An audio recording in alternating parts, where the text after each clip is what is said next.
Happy Sunday সবাইকে। তো আজ যেহেতু ছুটির দিন, আমার বাবা আর দাদা দুজনেই কিন্তু বাড়িতে, তাই আগে থেকেই আমি গেস করেছিলাম মা নিশ্চয়ই আজকে ব্রেকফাস্টে ভালো কিছু বানাবে। তারপর দেখি মা লুচি আর ঘুগনি বানিয়েছে। আমিও বেশি দেরি না করে মুখটা ধুয়েই চলে এলাম ব্রেকফাস্ট করতে। ব্রেকফাস্টটা আমি এদিকে কমপ্লিট করে নিলাম, আর আমার বাবা দেখি ওদিকে চিকেনটা ম্যারিনেট করছে। আমি সেই সুযোগে বাইরে বসে বসে একটু রিলস বানিয়ে নিলাম। আর তারপর এসে দেখি আমার বাবার চিকেন রান্না করা কমপ্লিট। আমি আর দাদা সেই সুযোগে খেয়ে নিলাম। জানো তো, এখন সানডে করে আমার বাবা চিকেন রান্না করার দায়িত্বটা নিয়েছে, কারণ আমার বোন এখন বাবার হাতেই চিকেন খেতে বেশি ভালোবাসে।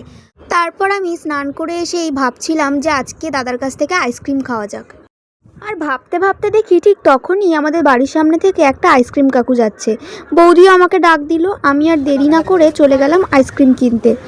তারপর আইসক্রিম কিনে নিয়ে চলে এলাম ঘরে। এসে দুপুরের লাঞ্চটা কমপ্লিট করে নিলাম। আজ ভিডিওটা এই পর্যন্ত।